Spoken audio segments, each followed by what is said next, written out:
ओम गण गणपते नमः। आप सभी भक्त जनों को भाद्रपद मास की संक्षटी चतुर्थी व्रत, चौथ माता व्रत और बहुला चौथ की हार्दिक शुभकामनाएं। आप सभी का स्वागत है हमारे इस पावन YouTube चैनल में, जहां हम आपके लिए लाते हैं व्रत, पर्व और देवी देवताओं की दिव्य कथाएं।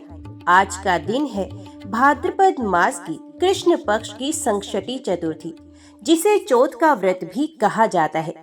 यह व्रत विशेष रूप से गणपति बप्पा और चौथ माता को समर्पित होता है। इस दिन स्त्रियां अपने पुत्रों की लंबी उम्र, सुख शांति और परिवार की समृद्धि के लिए व्रत करती हैं। चंद्र दर्शन से पूर्व गणेश जी का पूजन और रात्रि में चंद्रमा को अर्घ्य देना इस व्रत का मुख्य नियम है। इस दिन चौथ माता की कथा सुनना और गणेश जी की संक्षटी चतुर्थी व्रत कथा का श्रवण करना पुण्यकारी माना गया है। तो चलिए आरंभ करते हैं। पहले हम सुनेंगे गणपति बप्पा की संक्षटी चतुर्थी व्रत कथा और फिर जानेंगे चौथ माता की प्राचीन पौराणिक कथा, जिनकी कृपा से हर संकट दूर हो जाता है। कथा शुरू करने से पहले आपसे एक छोटी सी विनती है। अगर आपने अब तक हमारे चैनल को लाइक, शेयर और सब्सक्राइब नहीं किया है तो कृपया कर ले, ताकि आपके घर परिवार में हमेशा सुख, समृद्धि और गणपति बप्पा की कृपा बनी रहे। तो भक्तों, अब मन, वचन और कर्म से स्वयं को पवित्र कीजिए और ध्यान लगाइए इस पुण्य व्रत कथा की ओर। ओम गण गणपते नमः। भाद्रपद मास के कृष्ण पक्ष की चतुर्थी की संध्या थी। गोधूली की बेला में गांव की पगडंडियां धूल से ढक चुकी थी। सूर्य देव अस्ताचल को जा रहे थे और आकाश में लालिमा फैल रही थी। उस गांव का हर व्यक्ति अपने घर लौट रहा था, पर एक झोंपड़ी थी जो उदासी और चुप्पी से घिरी हुई थी। ये झोंपड़ी उस ब्राह्मण दंपत्ति की थी, जिनका नाम था वेद प्रकाश और सत्यवती। वे निर्धन अवश्य थे, पर मन से अत्यंत धर्मपरायण थे। उनके पास न धान्य था, न वस्त्र, न धन, पर विश्वास था भगवान गणेश पर अटूट विश्वास। 5 वर्ष से वे संतान की कामना के लिए गणपति बप्पा की पूजा कर रहे थे, पर अब तक कोई फल नहीं मिला। आज संक्षटी चतुर्थी का दिन था और सत्यवती उपवास में थी। घर में अन्न का एक दाना भी नहीं था, पर उनके हृदय में श्रद्धा का दीपक प्रज्वलित था। सत्यवती ने कहा, प्रभु, आज आपकी संक्षटी चतुर्थी है। मेरा ये व्रत अधूरा ना जाने देना। मेरे जीवन के दुखों का अंत करे और मुझे मातृत्व का सुख प्रदान करे। वेद प्रकाश ने उनकी बातों को सुना और कहने लगे, धैर्य रखो, बप्पा जरूर सुनेंगे। चलो हम दोनों मिलकर आज संक्षटी चतुर्थी की कथा का पाठ करेंगे। भले ही हमारे पास दीपक ना हो, पर मन का प्रकाश तो है। और उन्होंने तुलसी के नीचे मिट्टी के गणेश जी बनाकर पूजन आरंभ किया। उसी क्षण एक वृद्ध ब्राह्मण वेशधारी व्यक्ति वहां आकर बोले, बेटा, क्या मैं आज रात तुम्हारे यहाँ रुक सकता हूँ? मुझे भोजन की आवश्यकता नहीं, बस एक कोना चाहिए बैठने का। सत्यवती ने बिना हिचक उत्तर दिया, प्रभु, हमारा घर भले ही छोटा है, पर आपकी सेवा हमारे लिए सौभाग्य की बात है। वे वृद्ध व्यक्ति मुस्कुराया और वहीं पर बैठ गया। रात्रि में जब दोनों पति पत्नी कथा का पाठ कर रहे थे, वृद्ध व्यक्ति मौन होकर सुन रहा था। कथा पूरी हुई तो सत्यवती ने चंद्रमा को अर्घ्य देने हेतु बाहर देखा। बादलों से आकाश ढका था। हे प्रभु, चंद्रमा के बिना व्रत पूर्ण नहीं होगा। तभी वृद्ध बोले, तुमने मन से व्रत किया है, तुम्हारी श्रद्धा ही तुम्हारा अर्घ्य है। आंखें बंद करो और गणेश जी को स्मरण करो। सत्यवती ने जैसे ही आंखें बंद की, बादल हट गए और चंद्रमा का प्रकाश उनके चेहरे पर पड़ने लगा। वो चकित रह गई। वृद्ध व्यक्ति अदृश्य हो गया। उस क्षण एक आकाशवाणी हुई, सत्यवती, हम गणेश हैं। तुमने सच्चे मन से व्रत किया है। तुम्हें संतान सुख प्राप्त होगा। तुम्हारे घर लक्ष्मी का वास होगा। अगली सुबह जब सूर्य की पहली किरण झोंपड़ी पर पड़ी, वहां खुशियां दस्तक दे रही थी। सत्यवती और वेद प्रकाश के जीवन में गणेश कृपा के बादल बरसने लगे थे। कुछ ही महीनों में सत्यवती गर्भवती हुई। गांव भर में ये चर्चा का विषय बन गया। गणेश जी ने इनका व्रत स्वीकार किया। ये चमत्कार है। संतान की प्रतीक्षा में दिन बीतते गए। भाद्रपद शुक्ल पक्ष की चतुर्थी को सत्यवती ने एक सुंदर पुत्र को जन्म दिया। वे चतुर्थी को जन्मा था, इसलिए उसका नाम चतुरेश रखा गया। वे बालक जन्म से ही तेजस्वी था। उसका मुखमंडल इतना शांत था कि उसे देखकर गांव की वृद्ध स्त्रियां कहती, यह बालक साधारण नहीं, गणपति बप्पा का प्रसाद है। परंतु भाग्य ने जैसे चैन से जीने की अनुमति दी ही नहीं थी। चतुरेश जब 5 वर्ष का हुआ तो अचानक वह रोगग्रस्त हो गया। शरीर पर फोड़े फुंसी निकलने लगे और उसकी आंखों की ज्योति मंद पड़ने लगी। सत्यवती की आंखों से आंसू नहीं थम रहे थे। हे गणपति बप्पा, आपने दिया, पर अब क्या फिर छीन रहे हो? वेद प्रकाश ने पत्नी का हाथ थाम कर कहा, नहीं बप्पा, हमारी परीक्षा ले रहे हैं। हमने व्रत किया था, कथा सुनी थी, अब सेवा का समय है। उस रात वेद प्रकाश अपने पुत्र को लेकर गंगा तट की ओर चला गया। वहां एक वृद्ध वैद्य मिला जो जड़ी बूटी लेकर बैठा था। उसने चतुरेश को देखकर कहा, इस बच्चे की देह को केवल श्री विघ्नहर स्तोत्र और संकष्टी चतुर्थी का व्रत ही ठीक कर सकता है। माता पिता को नियम पूर्वक 21 चतुर्थी व्रत करने होंगे, तभी रोग मुक्ति संभव है। सत्यवती ने बिना एक पल गवाए संकल्प लिया, मैं 21 मार्च तक संकष्टी चतुर्थी व्रत करूंगी, चाहे कुछ भी हो जाए। अब हर महीने की चतुर्थी को वे उपवास करती, प्रातः काल स्नान कर मिट्टी के गणेश की स्थापना करती, कथा पढ़ती और रात्रि में चंद्रमा को अर्घ्य देती। कभी बरसात में, कभी तेज सर्दी में, कभी भूख और थकावट में, पर उनका व्रत ना टूटा। इस बीच चतुरेश को भी अपने माता पिता की भक्ति का प्रभाव दिखने लगा। उसका रोग कम होने लगा, उसका शरीर धीरे धीरे स्वस्थ हो रहा था। 20वीं चतुर्थी की रात थी। चतुरेश ने स्वप्न में एक प्रकाशमान पुरुष को देखा जो उससे कह रहे थे, बेटा, तुम गणेश कृपा से जीवित हो। तुम्हारे माता पिता के पुण्य से तुम संकटों से मुक्त हो रहे हो। तुम्हारा जीवन एक उद्देश्य लेकर आया है। सुबह जब वे उठा, उसकी आंखों में तेज था। उसे पहली बार स्पष्ट दिख रहा था। माता पिता की आकृति, तुलसी का पौधा, गणेश जी की मूर्ति, सब जैसे नई दृष्टि से देख रहा था। अब वे बालक केवल उनका पुत्र नहीं, बल्कि भविष्य का एक गणेश भक्त बन चुका था। चतुरेश अब 10 वर्ष का हो गया था। रोग तो जैसे उसकी देह से सदैव के लिए विदा ले चुका था और उसके चेहरे पर वह तेज था जो किसी तपस्वी के चेहरे पर ही होता है। लोग उसे अब साधारण बालक नहीं मानते थे। गांव के बुजुर्ग उसे गणेश कृपा बालक कहने लगे थे।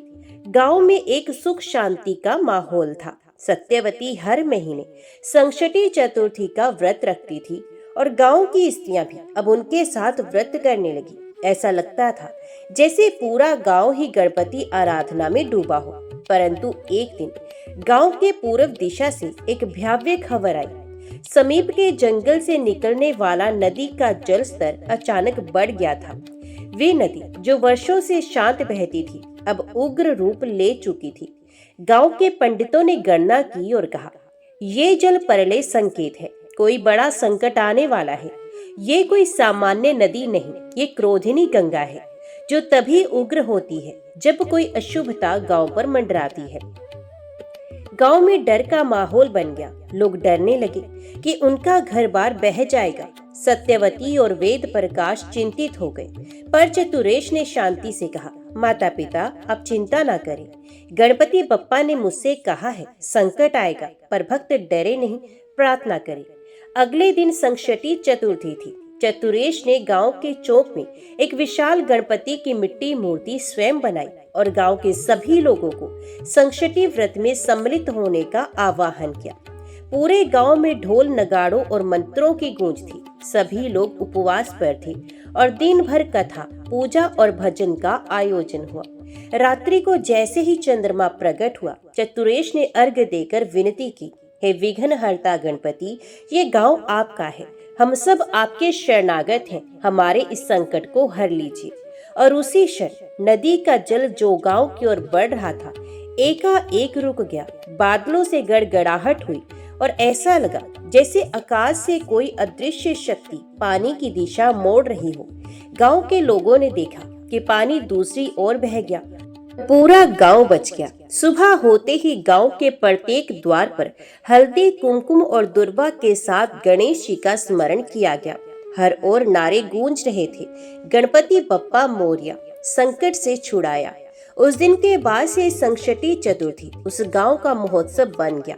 हर घर में गणेश पूजन होता और चतुरेश को एक ऋषि तुल्य सम्मान मिलने लगा। गांव संकट से मुक्त हो चुका था। लोग चतुरेश को अब एक तपस्वी के रूप में देखने लगे थे।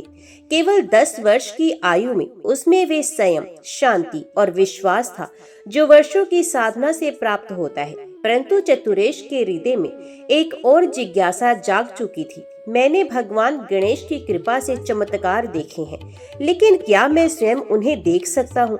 क्या मैं उनका साक्षात्कार कर सकता हूँ? उसने माता पिता से आज्ञा ली। माँ और पिताजी, अब मुझे हिमगिरी की शरण लेनी है। मुझे वन में जाकर तप करना है ताकि मैं भगवान गणेश का साक्षात्कार कर सकूं।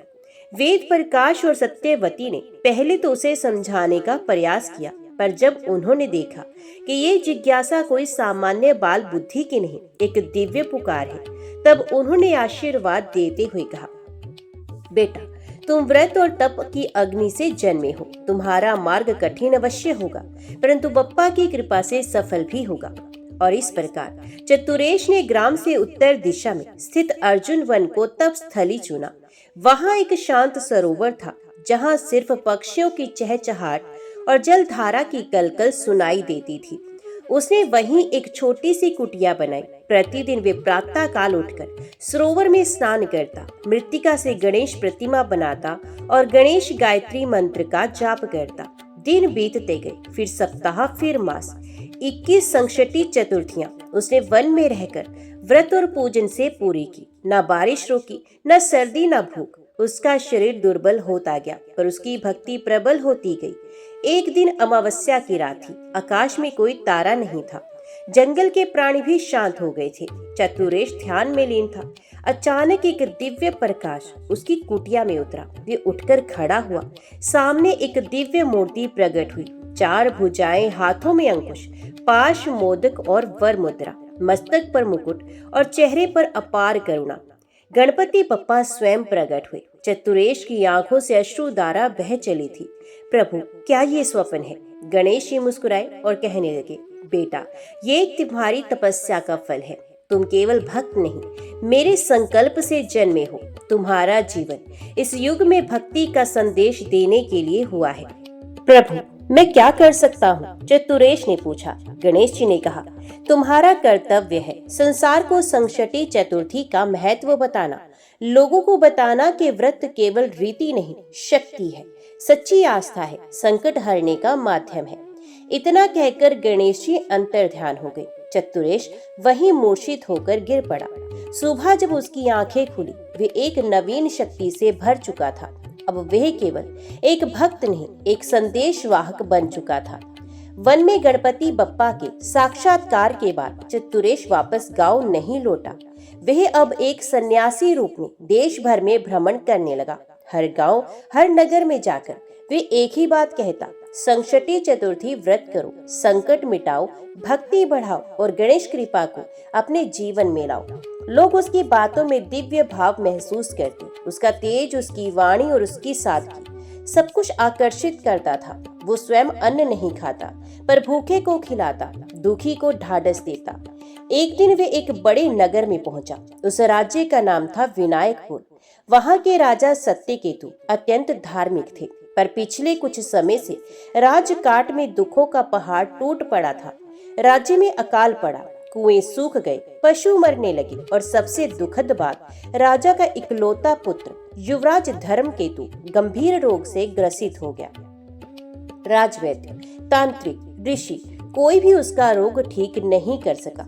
राजा सत्यकेतु ने मंदिर में प्रार्थना करते हुए कहा, हे भगवान, मेरा राज्य पीड़ित है, मेरी प्रजा दुखी है और मेरा पुत्र मृत्यु की कगार पर है। अगर कोई उपाय है तो वे मुझे दिखाइए। उसी रात उन्हें स्वप्न आया, राजन, एक तपस्वी बालक तुम्हारे राज्य में आया है। उसका नाम चतुरेश है। वे गणेश भक्त है। उसकी बात सुनो और व्रत करो, संकट मिट जाएगा। सुबह होते ही राजा ने सैनिकों को आदेश दिया, उसे ढूंढो, जो भी वे तपस्वी बालक है उसे राजमहल में लेकर आओ। चतुरेश को राजमहल लाया गया। राजा ने चरणों में गिरते हुए कहा, महात्मा, मुझे मेरा पुत्र नहीं चाहिए। अगर मेरी प्रजा को सुख मिल जाए, कृपया करके कुछ मार्ग बताइए। चतुरेश ने मंद मुस्कान से कहा, राजन, ये संकट कोई शाप नहीं, बल्कि प्रभु गणेश की याद दिलाने का माध्यम है। आप स्वयं भी और आपकी प्रजा भी संकष्टी चतुर्थी व्रत करें। नृप से लेकर सामान्य जन तक सब श्रद्धा से गणपति पूजन करें और फिर देखिए बप्पा की लीला। राजा ने तुरंत ऐलान कर दिया, अब से राज्य में प्रत्येक मास की संकष्टी चतुर्थी पर व्रत रखा जाएगा। महल से लेकर झोपड़ी तक हर घर में गणेश पूजन होगा। व्रत की शुरुआत हुई। सभी दरबारियों, सैनिकों, नागरिकों और स्वयं राजा पटरानी ने चतुर्थी व्रत किया। पूरे नगर में भजन, कथा, कीर्तन और मूर्ति स्थापना होने लगी। अगले ही मास राजकुमार धर्मकेतु की आंखें खुली। वे जो महीनों से अचेत था, अब बैठ गया। उसके चेहरे पर रंग लौटने लगा। चिकित्सक स्तब्ध थे। ये तो चमत्कार था। राजा की आंखों में आंसू थे। उसने चतुरेश से कहा, तपस्वी, आपने तो मृत में प्राण भर दिए। मैं वचन देता हूँ कि इस राज्य में अब कोई संकष्टी व्रत को भूलेगा नहीं। हम इसे राज्य पर्व बनाएंगे। उसी दिन से विनायकपुर में संकष्टी चतुर्थी एक राजकीय पर्व घोषित किया गया। राजा सत्यकेतु ने जब संकष्टी चतुर्थी को राज्य पर्व घोषित किया, तब से पूरे विनायकपुर में गणपति बप्पा की भक्ति की एक लहर सी दौड़ गई। गांव-गांव, गली-गली में गणेश पूजन होने लगा। महिलाएं उपवास करती, बच्चे भजन गाते और पुरुष व्रत की कथा सुनते। लेकिन चतुरेश अब मौन हो चला था। उसके मन में एक शांति थी, पर भीतर कुछ चल रहा था। उसके नेत्रों में एक अलौकिक गहराई थी, जैसे कोई रहस्य छिपा हो। एक दिन राजा सत्यकेतु ने विनम्रता से पूछा, प्रभु, आप इतने शांत क्यों हैं? क्या कोई और संकट आने वाला है? चतुरेश मुस्कुराया और कहने लगा, नहीं राजन, अब कोई संकट नहीं। संकट तब तक रहता है जब तक स्मरण नहीं होता। अब बप्पा हृदय में बस गए हैं, तो फिर ये मौन? राजा ने पूछा, क्योंकि मेरे जीवन की यात्रा पूर्ण होने को है। अगली संकष्टी चतुर्थी मेरा अंतिम व्रत होगा। उसके बाद मेरा शरीर नहीं रहेगा, पर मेरी आत्मा यहीं रहेगी। गणेश मंदिर में जहाँ भक्तों का आवाहन हो, मैं वहीं रहूंगा। राजा स्तब्ध रह गया। पर महात्मा, ऐसा ना कहिए, राज्य को आपकी आवश्यकता है। चतुरेश ने विनम्रता से कहा, राजा, किसी संत का उद्देश्य सदा रहना नहीं होता। हमारा कार्य होता है लोगों को सत्य के मार्ग पर चलाना। जब वे चल पड़े, तब हमें वापस लौट जाना चाहिए। राजा के आदेश से पूरे राज्य में मिट्टी, चंदन, दुर्वा और मोदकों की विशेष व्यवस्था की गई। अंतिम व्रत के दिन लाखों लोग इकट्ठा हुए। चतुरेश ने स्वयं हाथों से 108 गणेश मूर्तियां बनाई। उस रात जब चंद्रमा प्रकट हुआ, चतुरेश ने शांत स्वर में बप्पा को अर्घ अर्पित किया और मंत्र बोला। इसके बाद वे ध्यान मगन हो गया। लाखों लोग देख रहे थे। उसकी देह शांत हो गई, लेकिन उसका मुखमंडल मुस्कुरा रहा था। आकाशवाणी हुई, ये कोई सामान्य बालक नहीं था, ये गणेश जी का अंश था। अब ये अपने स्थान में स्थित होगा, जहाँ हर भक्त की पुकार सुनी जाएगी। राजा सत्यकेतु ने वहीं एक भव्य मंदिर की नींव रखी, श्री संकष्टी गणेश मंदिर, जहाँ चतुरेश की प्रतिमा भी लगाई गई। ध्यान मगन मुद्रा में लोग मानते हैं कि जो भक्त वहां जाकर संकष्टी चतुर्थी का व्रत करता है, उसकी हर मनोकामना पूर्ण होती है।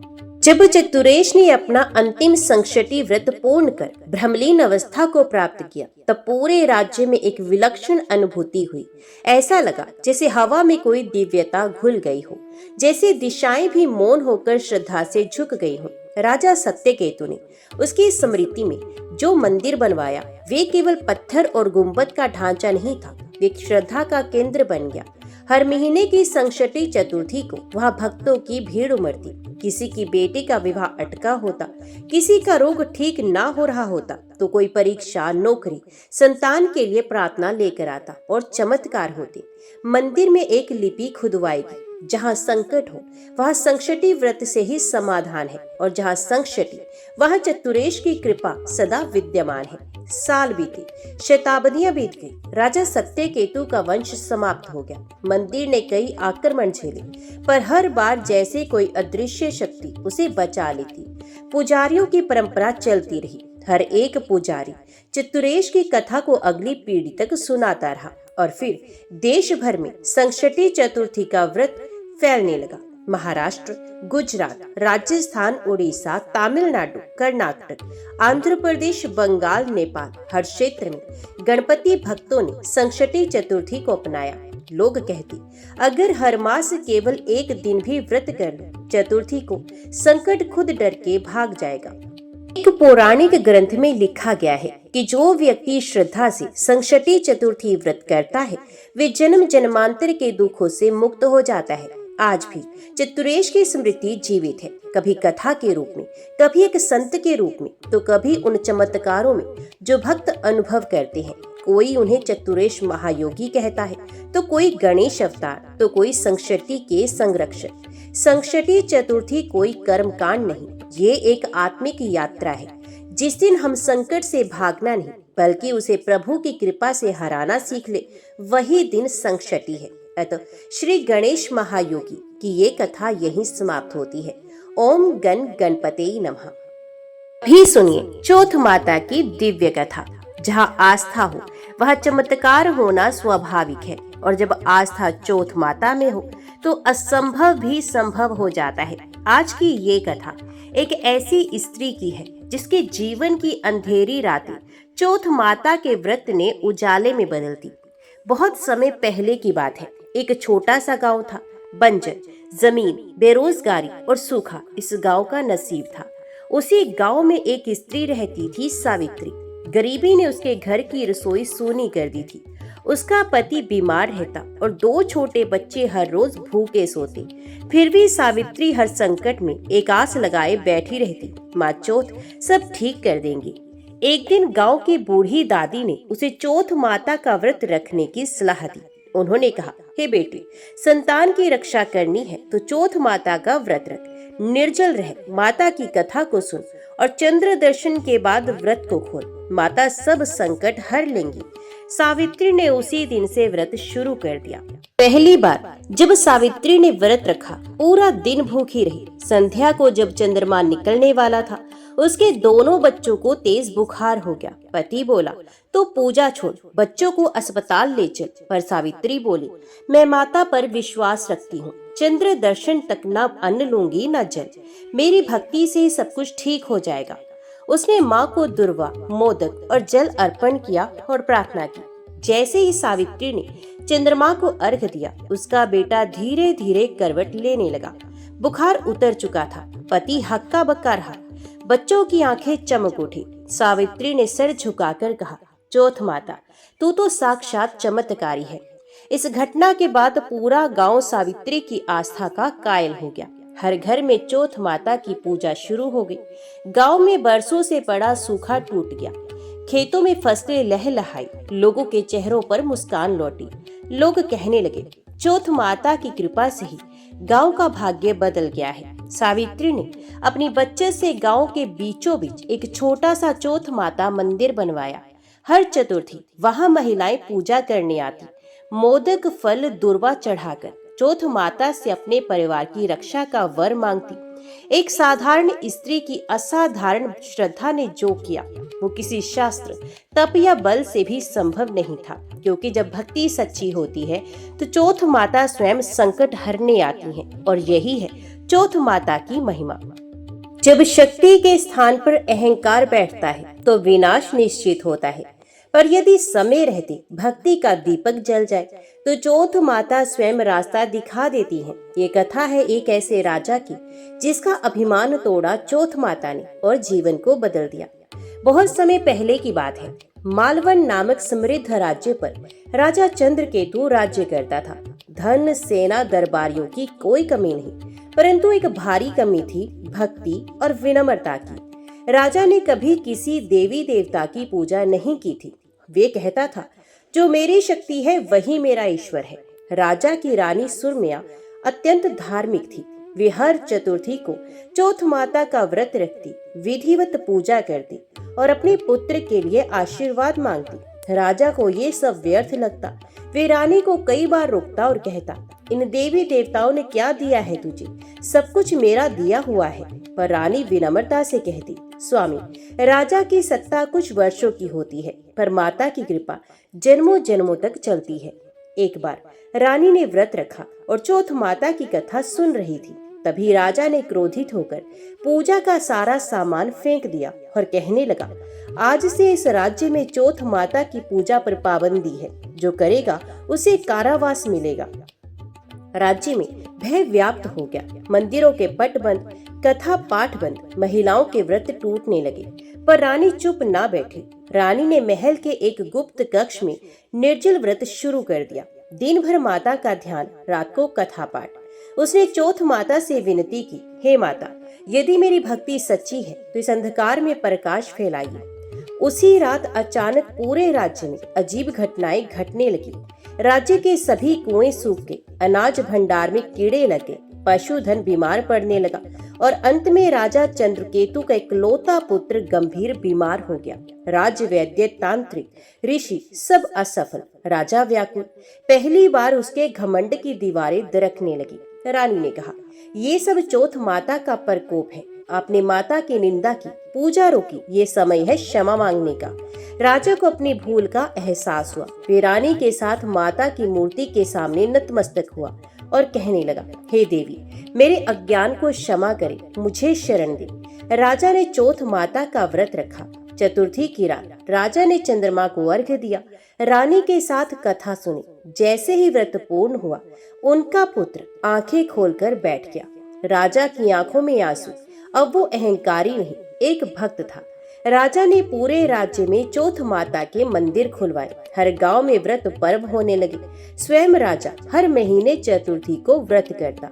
राजा चंद्रकेतु को इतिहास ने नहीं, भक्तों ने याद रखा। जिसने खुद को सर्वशक्तिमान समझा, वो माता के सामने नम्र हुआ, और जिसने माता को अपनाया, उसने जीवन में सच्चा सुख पाया। ऐसी है हमारी चौथ माता, अहंकार का अंत करने वाली और भक्ति से कृपा बरसाने वाली। श्रद्धा की शक्ति क्या होती है? जब वे 4 रूपों में प्रकट हो, तो चौथ माता स्वयं परीक्षा लेती हैं और फिर देती हैं ऐसा आशीर्वाद जो जीवन को संपूर्ण बना देता है। उत्तर भारत के एक सुंदर गांव में एक साधारण किसान रहता था, हरिदास। उसके घर में 4 बेटियां थीं, रमा, सीमा, गौरी और भक्ति। हरिदास की पत्नी अक्सर कहती, बेटियां हैं, एक दिन पराया धन बनेंगी, क्या ये कभी हमारा सहारा बनेंगी? पर चौथ माता को कुछ और ही मंजूर था। एक दिन गांव में संकष्टी चतुर्थी की कथा होने वाली थी। चारों बहनें भीड़ में खड़ी थी। कथावाचक ने कहा, जो सच्चे मन से चौथ माता का व्रत करेगा, उसके जीवन के सारे संकट मिट जाएंगे। चारों बहनों ने प्रण किया, हर महीने चतुर्थी को व्रत करेंगी, माता का ध्यान करेंगी। पर प्रत्येक की श्रद्धा का तरीका अलग था। रमा विधि पूर्वक नियम निभाती, सीमा मानसिक रूप से ध्यान करती, गौरी सब भूल जाती फिर भी आखिरी पल में व्रत निभाती, भक्ति तो बिना कहे भी माँ को याद करती। एक दिन माता ने निर्णय लिया, इन चारों की श्रद्धा की परीक्षा ली जाए। चतुर्थी के दिन एक संत का रूप धारण कर माता चारों के द्वार पर आई। उन्होंने प्रत्येक से अलग अलग मदद मांगी। रमा बोली, माँ आज मेरा उपवास है, कथा के बाद सेवा करूंगी। सीमा ने समझाया, मेरे पास समय नहीं, पर आपके लिए भोजन भेज दूंगी। गौरी ने कहा, मुझे कुछ पता नहीं, माँ को ही पूछ लो। पर भक्ति ने कहा, उसने माँ को पहचान लिया। उसने तुरंत उन्हें चरण धोकर बैठाया, जल पिलाया, भूखे को भोजन कराया और फिर धीरे से कहा, माँ आज व्रत है, पर आप स्वयं मेरे द्वार आई हैं, आपकी सेवा ही मेरी पूजा है। माता प्रसन्न हुई। संत रूप त्याग कर उन्होंने चारों बहनों को दर्शन दिए। चारों रो पड़ी। माता ने कहा, रमा तुम्हारे नियम तुम्हें दृढ़ बनाएंगे। सीमा तुम्हारा विवेक तुझे जीवन में संतुलन देगा। गौरी तुम्हारी सरलता ही तुम्हारी ताकत है। पर भक्ति तू तो मेरा ही स्वरूप है। माता ने भक्ति को वरदान दिया, तेरे वंश में कभी दरिद्रता नहीं आएगी, तेरे घर में चतुर्थी व्रत से आनंद और संतोष बना रहेगा। समय बीता, चारों बहनों का विवाह हो गया। रमा को विद्वान पति मिला, सीमा को समृद्ध परिवार, गौरी को सच्चा प्रेम भक्ति स्वयं चौथ माता के भजन गाने वाली बनी। उसका घर व्रत कथा का तीर्थ बन गया। चारों बहनों की ये कथा बताती है श्रद्धा के कई रूप हो सकते हैं, पर जो प्रेम और समर्पण से जुड़ी हो वही चौथ माता को सबसे प्रिय होती है, क्योंकि नियम पालन के साथ यदि प्रेम ना हो तो वो अधूरा होता है। कभी कभी जीवन हमें वहां ले आता है जहां सब कुछ होते हुए भी हम बिल्कुल अकेले रह जाते हैं, पर चौथ माता की कृपा से डूबती नाव भी किनारे लग जाती है। आज की कथा है एक ऐसे व्यापारी की जिसके जीवन की दिशा माता रानी ने बदल दी। प्राचीन समय की बात है। विष्णुदास एक बड़ा व्यापारी कई नगरों में व्यापार करता था, कपड़ा, मसाले, धातु और अनाज का। उसके कारवां सैकड़ों मील तक फैले थे। उसका घर ऐश्वर्य से भरा था, सोने चांदी के बर्तन, कीमती कपड़े, हाथी घोड़े। परंतु एक बात और थी, विष्णुदास घमंडी था और नास्तिक भी। उसे किसी देवी देवता में विश्वास नहीं था। वे कहा करता, मेहनत ही मेरा भगवान है, व्रत पूजा फुर्सत वालों का काम है। एक बार संकष्टी चतुर्थी की रात थी। उसकी पत्नी मालविका व्रत कर रही थी।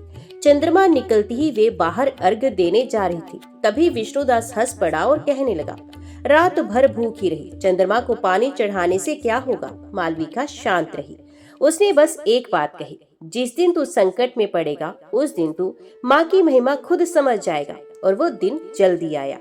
कुछ ही दिनों में व्यापार में घाटा शुरू हो गया। समुद्री जहाज डूब गए, साझेदार धोखा देकर भाग गए, नगर में आग लग गई, गोदाम जल गई और सबसे बड़ा झटका, उसका एकमात्र बेटा बीमार हो गया। राज्य वैद्य ने कहा, ये बालक अब कुछ ही दिनों का मेहमान है। विष्णुदास टूट गया। उस रात मालविका ने फिर से व्रत रखा और वे कहने लगी, मैं आज फिर व्रत करूंगी और चौथ माता से तुझे नया जीवन मांगूंगी। विष्णुदास ने पहली बार माता के चित्र की ओर देखा। कुछ देर तक मौन रहा। रात को जब मालविका कथा पढ़ रही थी, वे खुद आकर बैठ गया। मालविका ने कहा, यदि तू सच्चे मन से व्रत करेगा और चंद्र दर्शन के बाद माता को अर्घ देगा तो माँ तेरे जीवन को भी पुनः सजा देंगी। विष्णुदास ने पहली बार चौथ माता का व्रत रखा। निर्जल व्रत, मौन और आत्म चिंतन। रात को जब चंद्रमा निकला, उसने हाथ जोड़कर कहा, हे माँ, मेरा सब कुछ ले लो पर मेरा विश्वास वापस लौटा दो। जैसे ही उसने अर्घ दिया, अचानक पुत्र का शरीर गर्म होने लगा। आंखें खुली और वे धीरे धीरे उठकर बैठ गया। वहीं अगले दिन खबर आई, लंका से खोआ हुआ जहाज वापस आ गया। दिल्ली का व्यापारी साझेदारी लौटाने को तैयार है और गोदाम की राख में से सोने की पेटी सुरक्षित मिली। विष्णुदास ने सब कुछ बदल दिया। हर महीने चतुर्थी को पूरे नगर में व्रत करवाने लगा। नगर के बीच चौथ माता का भव्य मंदिर बनवाया। अपना नाम विष्णुदास से बदलकर चौथम दास रख लिया। अभी दूसरों को प्रेरणा देता, कथा सुनाता।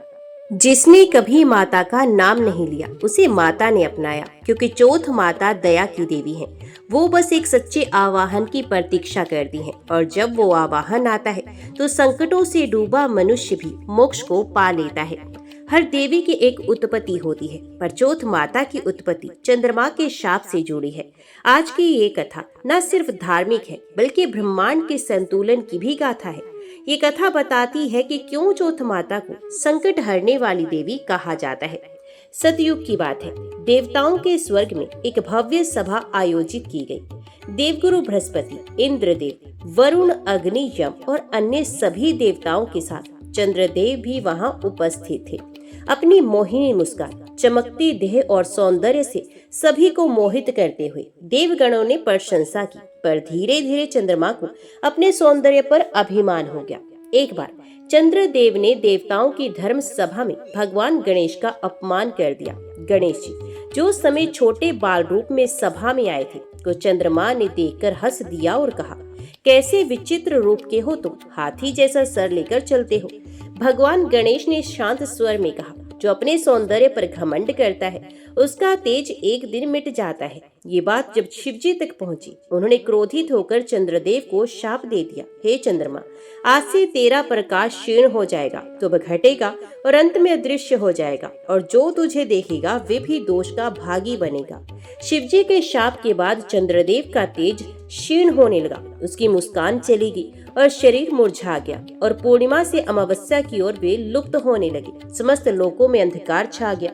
चंद्रदेव ने सब ओर क्षमा मांगी और अंत में वे पर्वत श्रृंग के शिखर पर बैठकर कठोर तप करने लगे। उन्होंने आदि शक्ति को पुकारा और अनगिनत वर्षों की तपस्या के बाद एक दिव्य प्रकाश के साथ एक देवी प्रकट हुई। वे थी व्रत कथा देवी, संकटहारी, गणेश प्रिय, स्वयं चौथ माता। माता रानी ने कहा, हे चंद्रमा, तूने गर्व किया, तूने अपमान किया, पर तूने पश्चाताप भी किया, इसलिए मैं तुझे आंशिक रूप से क्षमा करती हूँ। उन्होंने वरदान दिया, हर महीने चतुर्थी के दिन तुझे दर्शन की अनुमति होगी। जो भक्त इस दिन व्रत के तुझे अर्घ्य देगा, उसके समस्त कष्ट दूर हो जाएंगे। तुझे दोष युक्त कहकर जो ना देखेगा, बल्कि मेरी शरण में आकर गणेश जी को अर्घ्य देगा, उस पर कभी संकट नहीं आएगा। इस प्रकार चौथ माता ने चतुर्थी व्रत को लोक हित के लिए स्थापित कर दिया। यही कारण है कि संकष्टी चतुर्थी को विघ्नहर्ता गणेश जी और उनकी आराध्या माँ चौथ का पूजन किया जाता है।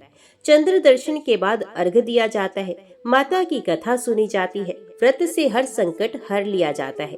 चंद्रमा का अहंकार, पश्चाताप और फिर माता की कृपा। ये कथा बताती है कि गर्व पतन की ओर ले जाता है, पर सच्चा पश्चाताप ईश्वर को भी प्रसन्न करता है। चौथ माता ब्रह्मांड में संतुलन की देवी है और उनका व्रत संकट से मोक्ष का सरल मार्ग है।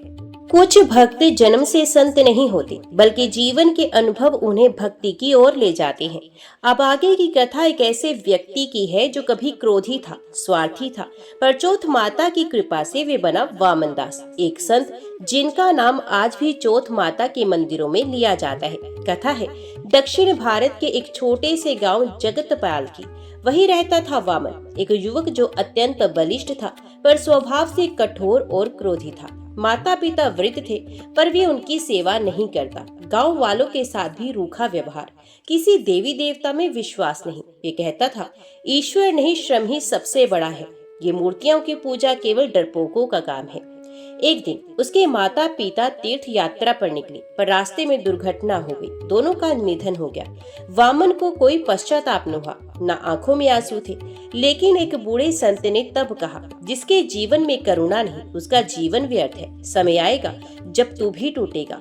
कुछ वर्षों के बाद वामन को एक दुर्लभ रोग ने घेर लिया। शरीर सूखने लगा, बल क्षीण हो गया, मित्र और परिवार भी उसे छोड़ गए। अब वह टूटा। एक दिन गांव की एक स्त्री बोली, कल संकष्टी चतुर्थी है, चौथ माता के मंदिर चलो, माँ तुम्हारा सहारा बनेगी। वामन ने पहली बार माँ शब्द को भीतर तक महसूस किया। अगले दिन वे कांपते कदमों से चौथ माता के मंदिर में पहुंचा। माता की मूर्ति देखी, उसके मन में एक सागर उमड़ पड़ा। मैंने जिनसे सारा जीवन मुंह मोड़ा, आज उन्हीं के सामने नतमस्तक हूँ। वे वहीं मंदिर में ही रुक गया। दिन रात सेवा करने लगा, दूसरे भक्तों के जूते उठाने लगा, मंदिर धोने लगा। कुछ महीनों के बाद पुजारी ने कहा, तू वामन नहीं, तो वामन दास है, माता का दास।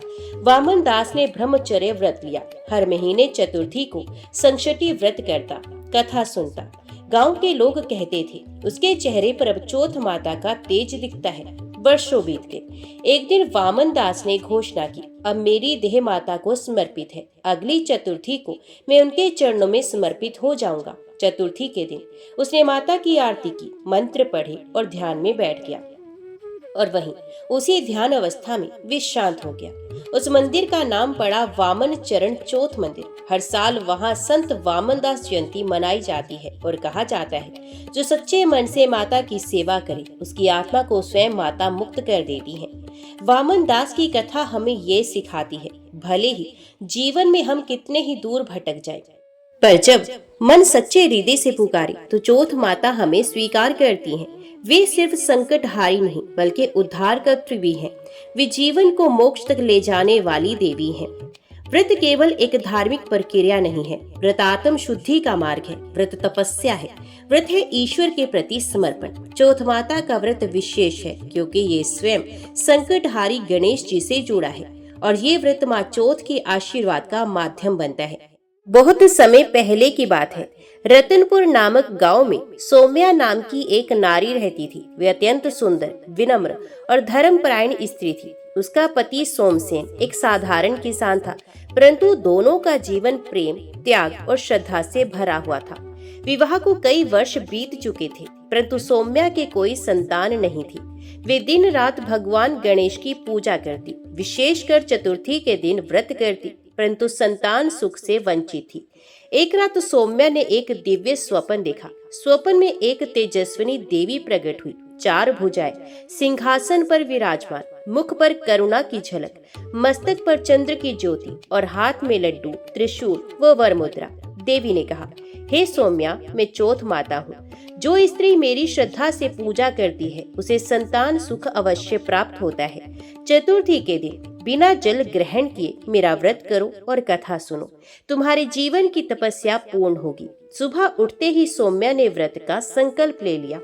जब सौम्या ने चौथ माता का व्रत शुरू किया तो गांव की कई स्त्रियों ने उसका उपहास उड़ाया। उन्होंने कहा, इतने वर्षों से पूजा कर ही है, अब कौन सी माता कृपा करेंगी? व्रत करने से संतान मिलती तो सबको मिल जाती। सौम्या ने सब कुछ चुपचाप सहा। वे जानती थी आस्था का रास्ता सरल नहीं होता। सौम्या ने चतुर्थी को व्रत किया, दिन भर जल तक ग्रहण नहीं किया और संध्या को चौथ माता की कथा सुनी।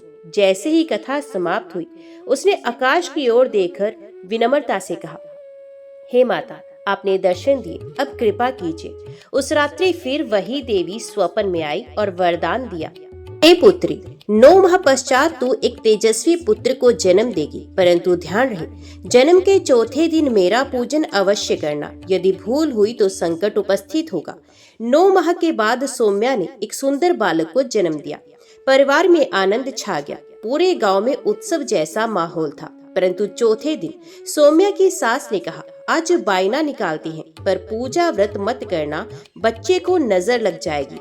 भूलवश चौथ माता का पूजन उस दिन नहीं किया गया। रात के तीसरे पहर बालक अचानक गायब हो गया। रोता हुआ परिवार इधर उधर भागा। कोई चोर, कोई राक्षस, कोई देवदूत समझकर तांत्रिकों को बुलाया गया, पर बालक का कहीं पता नहीं चला। सौम्या को जैसे देवी की चेतावनी याद आ गई। उसने फूट फूट कर कहा, माता, मुझसे भूल हो गई है, मुझे क्षमा करो, कृपा करके मेरे पुत्र को लौटा दो। सौम्या अपने पति के साथ जंगल की ओर निकल पड़ी। हर चतुर्थी को व्रत करती, नदी किनारे बैठकर माता को पुकारती और धीरे धीरे उसकी तपस्या तेज होती गई। इधर गांव में लोग उसे पागल समझने लगे, पर सौम्या कहती, जिसने मुझे वरदान दिया वही मेरा पुत्र लौटा सकती है।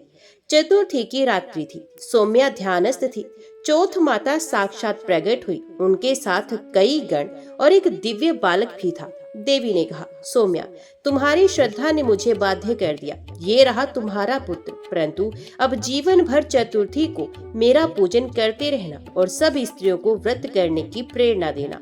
सौम्या पुत्र सहित गांव लौटी। सब हैरान रह गए। अब वही स्त्रियां जो उसका उपहास करती थी, उसकी भक्ति की प्रशंसा करने लगी।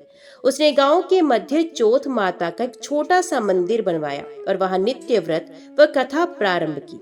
आज भी इस कथा के स्मरण से भक्तों को चौथ माता की कृपा प्राप्त होती है। जय संकटहारी माता चौथ की, जय विघ्न हरता भगवान गणेश की।